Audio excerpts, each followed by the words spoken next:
One of the most famous groups to inhabit northern parts of what became the Silk Road are the Scythians, sometimes referred to as the Scyths or Sakas. Some scholars use the name Scythian to refer to Scythians in the East European steppes, and Saka for Scythian-related groups in the Asian steppes and semi-desert to the south. The origin of the Scythians is hazy. They spoke an Iranian dialect that is part of the Indo-European family of languages. Archaeological evidence for Scythian kurgan burials dates back to the 9th to 8th centuries BC in what is now Siberia. Kurgan is a Russian term borrowed from Turkish meaning burial mounds. The Scythians may have migrated from a Siberian homeland to as far west as Ukraine and Romania. The Greeks numbered the Scythians with the Celts and Persians as one of the three great barbarian peoples of the ancient world. The term barbarian meant that, unlike the clean-shaven ideal of the Greeks, they wore beards. The best ancient source on the Scythians is Book 4 of the Histories of Herodotus.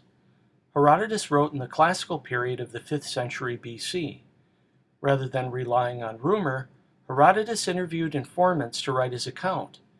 Book 4 of his Histories is sometimes referred to as a Scythian ethnography because of the wealth of details on Scythian rulers, territory, burial practices, and other customs that it provides. Long before Herodotus, the Greeks established some 15 colonies around the Black Sea in the 7th and 6th centuries BC. They founded many of these colonies just to trade with the Scythians. This is when the Don River, which ran through Scythia, became a major trading route. For the Greeks, the Don River, known then as Tanais, marked the boundary between Europe and Asia. The Scythians became rich by controlling the slave trade through the Greek Black Sea ports of Olbia, Chersonesus, Cimmerian Bosporus, and Gorgippia. Scythia stretched from southeast Europe east across the steppes north of the Black Sea to the west and the Caspian Sea to the east. The Scythians were flanked to the west by the Carpathian and Balkan mountains of southeast Europe. To their south lay the Caucasus Mountains, a natural barrier that stretched between the Black and Caspian Seas. The Caucasus closed off movement between the Eurasian steppes to the north and present-day Turkey and the Near East to the south. From west to east, major rivers within Scythia included the Don, the Volga, and the Ural rivers. One of the major themes that Herodotus wrote of in his histories were the wars waged by the Persians on the Greeks and Scythians. Persia was located south of the Caspian Sea in present-day Iran. One reason that Herodotus took such great interest in the Scythians is that they shared a common enemy with the Greeks, the Persians. The greatest obstacle to movement across land between the Eurasian steppes and the Near East were the Caucasus Mountains.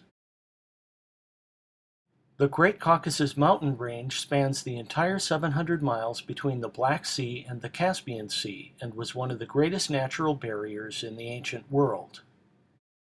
The only year-round passage through the Caucasus in ancient times was here at the Darial Pass, south of Vladikavkaz in northern Georgia. The one way around the Caucasus is along the Caspian coast.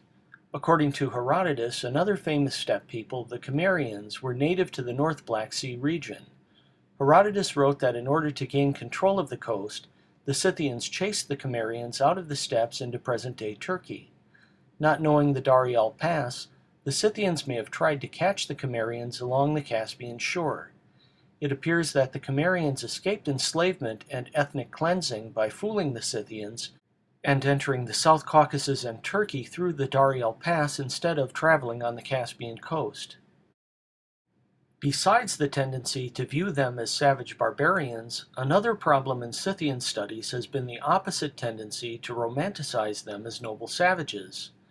This began with Herodotus, who in some ways portrayed them as barbaric equivalents to the Greeks, while making their common enemy, the Persians, appear worse. This tendency to valorize the Scythians, especially by focusing on the beauty of their gold work, masks the realities of the powerful and terrifying empire they organized in the steppes.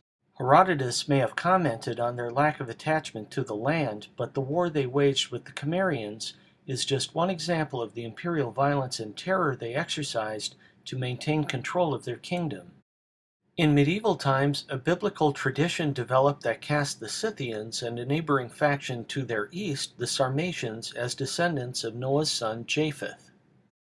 In the 17th and 18th centuries, it became popular to view the Scythians as ancestors of the Russians.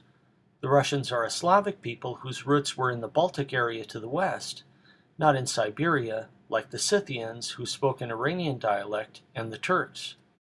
By the 19th century, many Romantic artists and writers adopted an illusory view of the Scythians as the wild, free, and hardy ancestors of the Indo-Europeans. Many of the wealthiest Scythian burials are west of the Don River in the Dnieper River Valley. The development of a center of power in the Dnieper Valley may be a major reason the Scythians felt compelled to force the Cimmerians out of the region.